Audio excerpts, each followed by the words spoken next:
오늘은 맥주 감사 주일이고 반년 동안 받은 은혜에 감사하는 주일입니다. 우리가 작은 감사를 놓치면은 불평, 불만, 원망, 의심하는 말, 이런 부정적인 말을 하게 되는 것입니다. 그러면 이건 전부 다 불신앙에서 나오는 말이죠.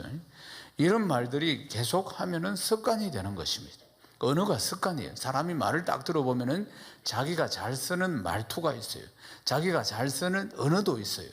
말이. 그러니까 부정적인 사람들은 계속 교묘하게 걱정하는 듯 하면서 부정적인 말을 합니다.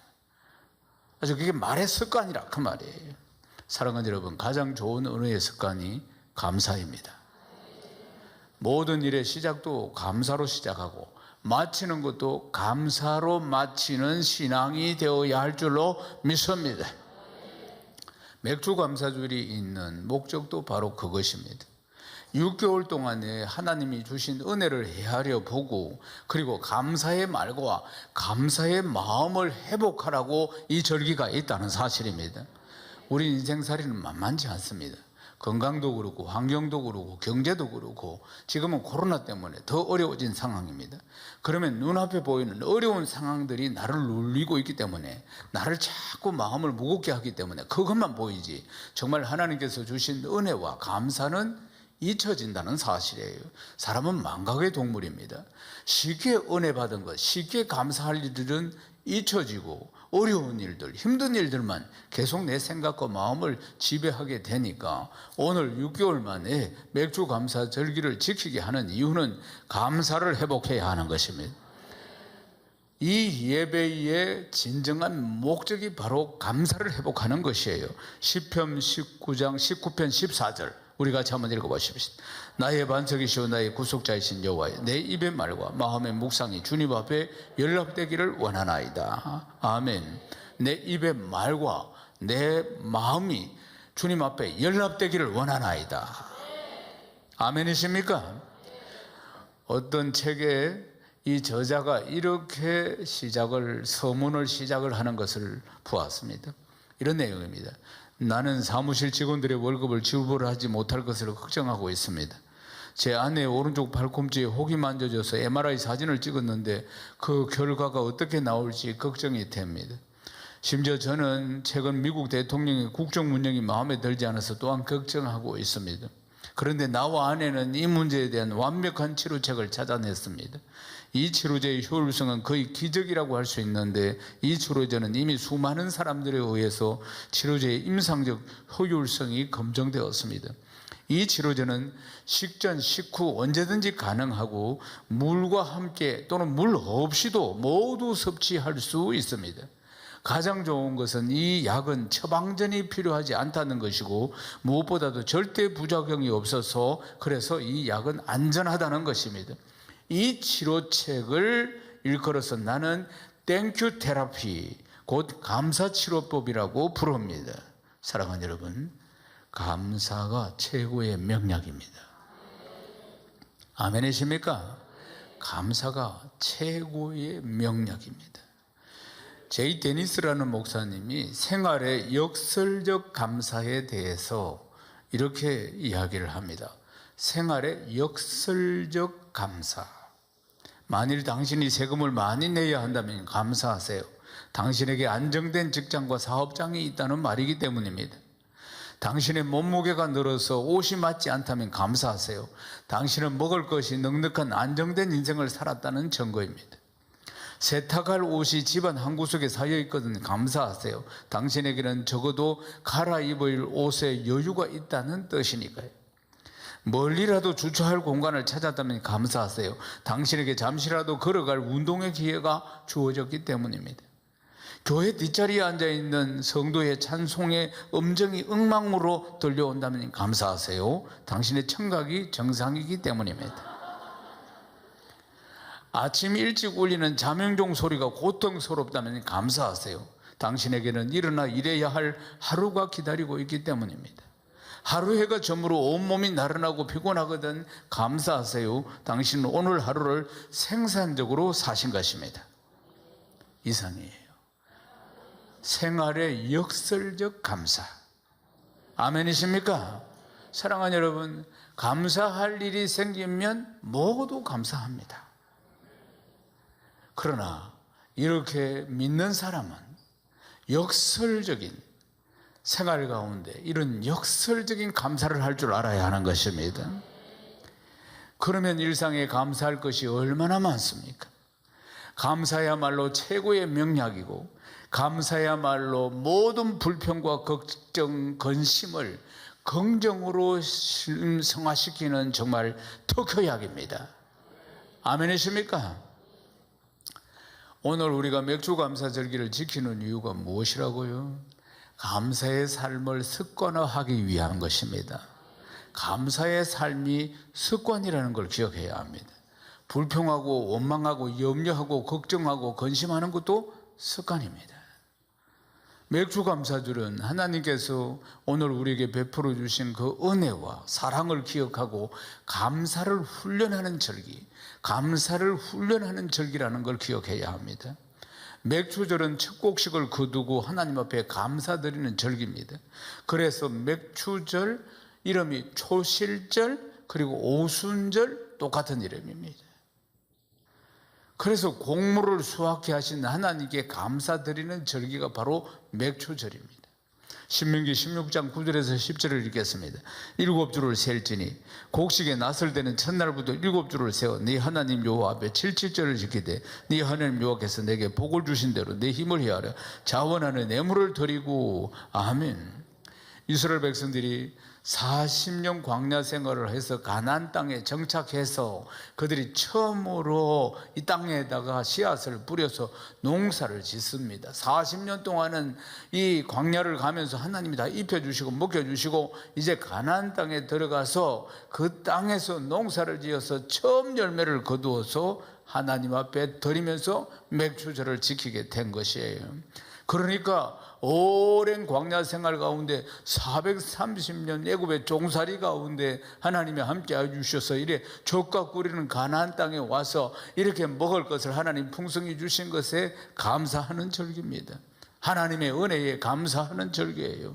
그래서 보면 말씀에 네 하나님 여호와께서 내게 복을 주신 대로 네 힘을 헤아려 자원하는 예물을 드리라 이렇게 말씀하고 있습니다. 헤아린다는 것은 무슨 뜻입니까? 하나님이 베풀어 주신 은혜를 하나씩 하나씩 다 세어보라는 것이에요. 하나님의 은혜를 다 기억해 바라는 것이에요. 그런데 우리가 여기에서 상대방과 비교를 해서는 안 됩니다. 내 받은 은혜를 헤아릴 때 상대방과 비교해서는 안 되는 거. 비교하는 의식은 사단이 주는 것입니다. 그러니까 비교를 하게 되면은 사단이 주는 것인데, 비교를 하게 되면은 내가 더 잘하고 내가 더 많고 이러면 교만해지고 사람은 쉽게, 그리고 남보다 못하면은 열등감을 가지는 게 바로 인생입니다. 그러니까 비교하지 않습니다. 그저 하나님이 나에게 주신 것을 헤아려 보는 것입니다. 아멘이십니까? 상대방과 계속 비교하게 되면은 교만하거나 아니면 열등감을 가지거나 불평 불만을 가지거나 그렇게 된다는 것이에요. 하나님께서 각자 나에게 주신 분량대로 나에게 주신 은혜를 기억하고 감사하는 것입니다. 아멘이십니까? 결코 다른 사람과 비교해서는 안 된다는 걸 기억하십시오. 하나님 앞에서 은혜와 축복을 감사하면 그것이 더 기쁨이고 그 더 즐거워하는 마음들이 충만하게 되는 줄로 믿습니다. 신명기 16장 11절 말씀 우리 함께 읽겠습니다. 너와 네 자녀와 노비와 네 성중에 있는 네 유인과 및 너희 중에 있는 객과 고아와 가부가 함께 네 하나님 여호와께서 자기의 이름을 두시려고 택하신 곳에서 네 하나님 여호와 앞에 즐거워할지니라. 아멘. 자녀와 노비와 객과 고아와 가부라. 이 말씀은 전부 약자를 마음에 것입니다. 고통당하는 자, 힘없는 자를 말씀하는 것이에요. 그러니까 우리가 하나님 앞에 감사하면서 이들을 잘 돌보라는 뜻입니다. 왜 이런 자들을 함께 즐거워하고 돌보아야 할 거예요? 왜 그렇게 해야 되겠습니까? 하나님께서 우리에게 베풀어 주신 은혜가 값없는 은혜이기 때문인 것입니다. 값없이 우리가 그 은혜를 받았기 때문에 이런 분들을 잘 섬기라 이렇게 말씀하고 있는 것입니다. 그렇게 섬길 때 주라, 그리하면 흔들어서 넘쳐서 안겨주리라고 말씀하셨습니다. 신앙생활에 복받는 비결은 주는 것입니다. 아멘이십니까? 줄 때 그때 감사가 더 커지게 되는 것이에요. 사랑하는 여러분, 예수 그리스도의 생명을 가진 자가 진짜 부자입니다. 구원받은 자, 내 안에 영생이 있는 자가 진짜 부자인 것이에요. 그리스도의 복음을 가진 자가 진짜 부자 아니겠습니까? 사랑하는 여러분, 아직도 복음을 모르는 사람들이 얼마나 많이 있습니까?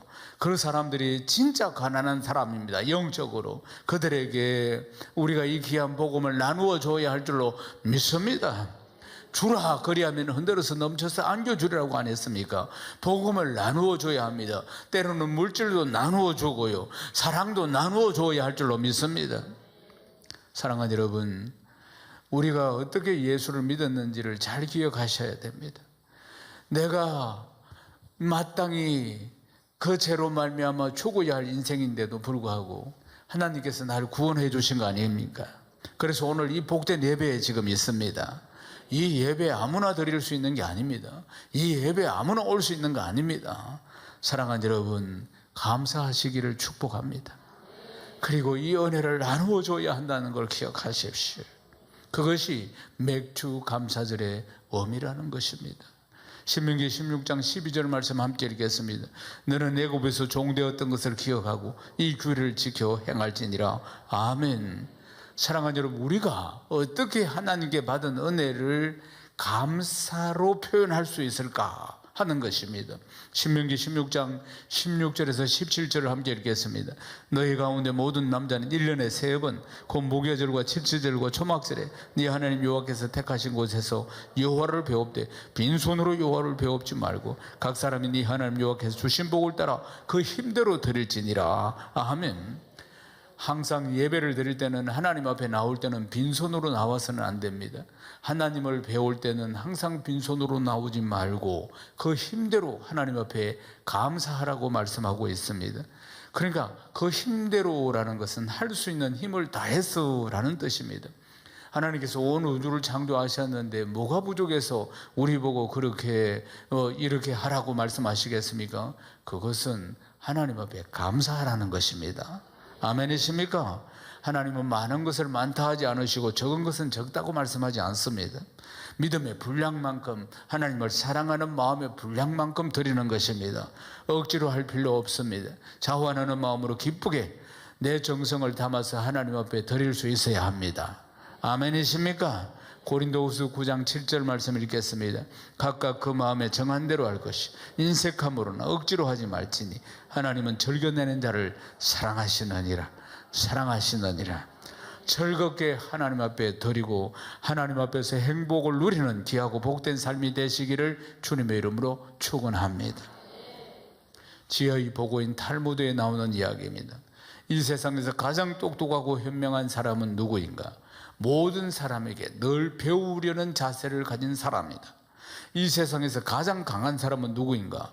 자기 자신을 이기는 사람이다. 이 세상에서 가장 부유한 사람은 누구인가? 자기가 가진 것에 만족하며 감사하는 사람이다. 할렐루야. 사랑하는 여러분, 돈을 많이 가지고 재산을 많이 가지고 그리고 명예와 권력을 많이 가졌다고 해서 그 사람이 부자가 아닙니다. 진짜 부자는 자기가 가진 것에 감사할 줄 아는 사람이 진짜 부자인 것입니다.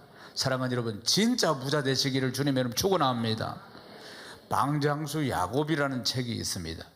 방장수 야곱이라는 책에 보면은, 이 책은 노아 벤샤라는 작가가 썼는데 진짜 부자가 되는 법을 이렇게 이야기해 주고 있습니다. 단디 들어보이소. 세월이 흐르면서 우리가 원하는 것을 손에 넣는 것보다 그것들이 사실은 그다지 필요 없다는 것들이라는 것을, 이 사실을 깨달을 때 우리는 진짜 부자가 된다. 다시 이야기, 단디 들어있어. 세월이 흐르면서 우리가 원하는 것을 손에 넣는 것보다 그것들이 사실 그다지 필요 없다는 것을 깨달을 때 우리는 진짜 부자가 된다. 그렇습니다. 우리는 실제로 열심히 살아가는 이유가 좀 더 편한, 좀 더 좋은, 좀 더 안락한 삶을 위해서, 그러니까 지금보다 좀 더 넓은 집을, 지금보다 좀 더 좋은 차를, 좀 더 나은 인간관계도 역시 좀 더 좋은 사람들과 교제하기 위해서 뭔가 붙잡으려고 원하는 것을 소유하기 위해서 그렇게 열심히 달려가는 것입니다. 노아 벤샤는 이 책에 이런 이야기를 합니다. 집과 무덤의 차이가 무엇인가? 집과 무덤은 모두 다 한자리에 다 있다. 그리고 그 공간을 가진다는 것은 똑같다. 다른 것이 있다면 문과 창이 있다는 것과 없다는 것이다. 사랑하는 여러분, 문과 창이 있는 것은 집이고 없는 것은 무덤이라 그 말이에요. 문과 창의 역할을 하는 게 뭡니까? 감사입니다. 사람이 사는 집이 온전히 되게 만드는 것, 아니면 죽은 사람이 들어가는 무덤을 만드는 것, 이 선택은 내 자신에게 달려 있는 것입니다.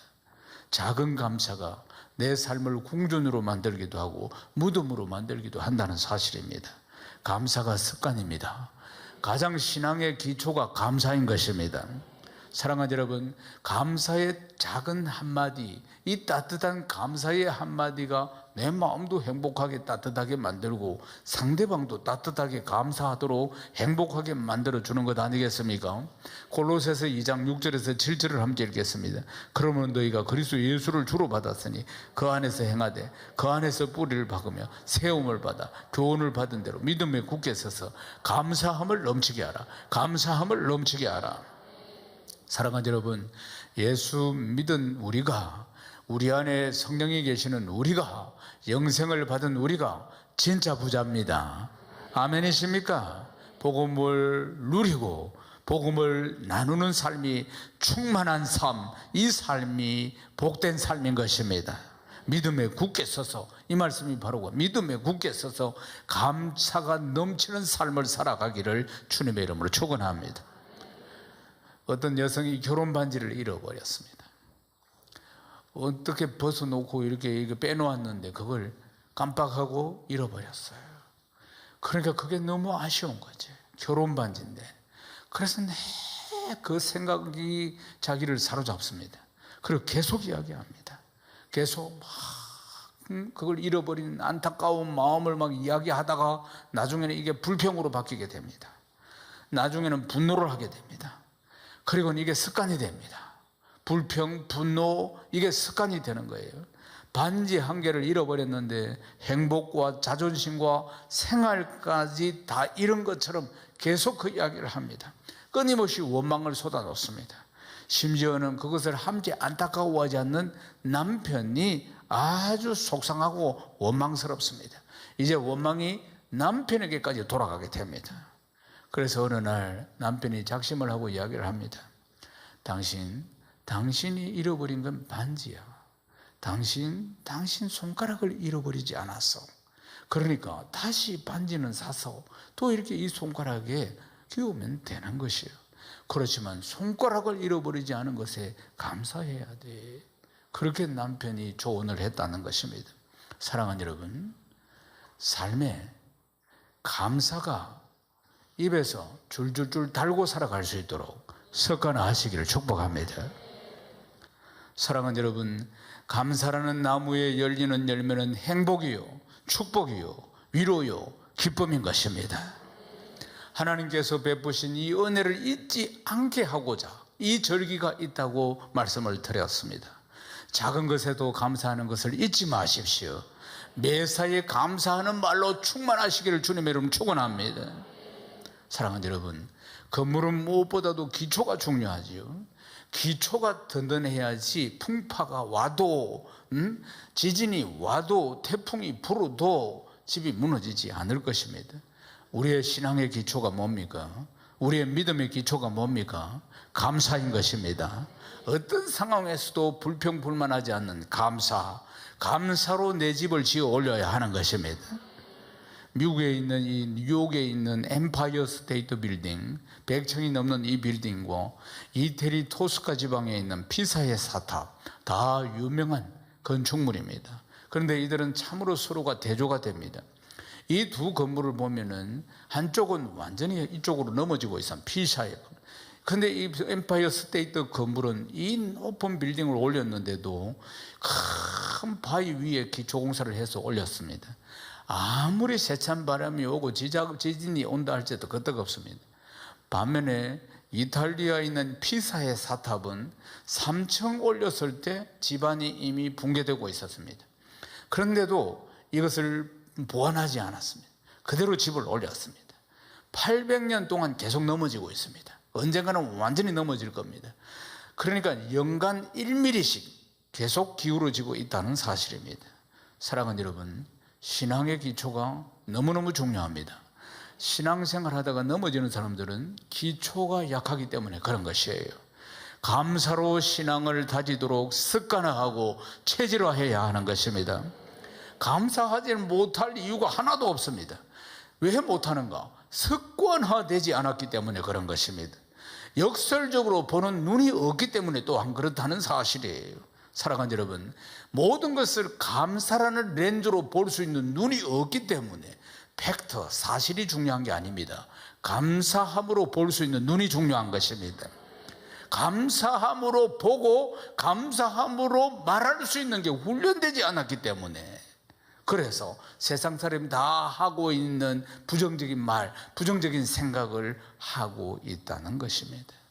감사를 배워야 합니다. 평생에 배워야 합니다. 그런 상황에서도 감사로 표현할 수 있는 걸 배워야 한다는 것이에요. 배워야지만이 그렇게 할 수 있는 것입니다. 사랑하는 여러분, 감사가 체질화되고 어떤 상황 가운데서도 감사할 수 있는 말을 할 수 있는 이 신앙이 반석과 같은 신앙인 것입니다. 이 신앙 위에 내 믿음이 세워져야 하는 것이에요. 받은 복을 헤아려 보십시오. 복 받은 것을 깨닫지 못하면 감사하지 못하는 것입니다. 결코 다른 사람과 비교하지 마십시오. 부족하다고 할지라도 주어진 것에 감사하십시오. 그것이 진짜 부자가 하는 감사인 것입니다. 사랑하는 여러분, 이제 말씀을 마무리하겠습니다. 기도라는 유명한 책이 있습니다. 오할레스비, 저자가 오할레스비인데, 그런데 이분이 이런 간증을 하는 겁니다. 기도를 열심히 하는 두 사람을 관찰을 했답니다. 두 사람 다 열심히 기도를 하는 거예요. 똑같은 시간, 똑같은 열정으로 두 사람이 그렇게 교회 안에서 열심히 기도를 합니다. 그런데 오랜 시간 그들의 기도하는 모습과 신앙생활을 지켜봤는데, 그런데 이해할 수 없는 현상이 나타나더라는 것이에요. 한 사람은 늘 평안이 넘치고 한 사람은 늘 기쁨이 넘치는데, 한 사람은 늘 걱정이 많고 염려가 많고 슬픔에 젖어 있더라는 것입니다. 아니, 그렇게 많은 시간들을 기도하고 똑같은 기도도 뭐 보통으로 하면 똑같이 열정적으로 그렇게 기도하는데 왜 이런 차이가 날까? 오할레스비가 가까이서 더 깊이 묵상하면서 관찰을 하니까 답을 딱 찾아냈습니다. 기도의 질의 차이라는 것입니다. 기도의 질이 있습니다. 기도의 질의 차이인데, 한 사람은 계속해서 이것도 부족하고 저것도 부족하니 계속 달라는 기도를 한다는 것입니다. 계속 기도의 내용이 달라고 하는 기도인 것입니다. 그런데 한 사람은 기도의 내용이 70% 이상이 감사하는 기도라는 것입니다. 성경에 보면은 막달라 마리아가 나옵니다. 그런데 오늘 이 시대에도 막달라 마리아가 많이 있습니다. 막 달라고만 기도하는 김막달라, 박막달라, 이막달라 얼마나 많이 있는지 모릅니다. 기도의 질의 차이라는 걸 기도도 질이 있다는 걸 기억해야 하는 것입니다. 사랑하는 여러분, 한 사람은 기도의 내용의 70% 이상이 감사하는 내용이었다는 사실이에요. 사랑하는 여러분, 사랑하는 여러분이요, 어떤 상황과 어떤 환경을 넘어서서 늘 감사의 기도를 올리시기를 주님의 이름으로 축원합니다. 그러면 일상생활에 더 감사할 일이 더 많아진다는 것이에요. 사랑하는 여러분, 온 마음과 온 힘을 다해서, 온 정성을 다해서 감사 기도를 올리십시오. 그럴 때 내 마음에 더 큰 감사와 더 큰 행복과 더 큰 위로와 더 큰 기쁨이 찾아오게 된다는 것입니다. 하나님께서 나에게 베풀어 주신 은혜를 하나씩 하나씩 헤아려 보십시오. 사랑하는 여러분, 작은 것에도 감사하는 사람이 진짜 부자인 것입니다. 모든 일에 감사함으로 하나님을 영화롭게 하시는 감사 부자가 다 되시기를 주님의 이름으로 축원합니다.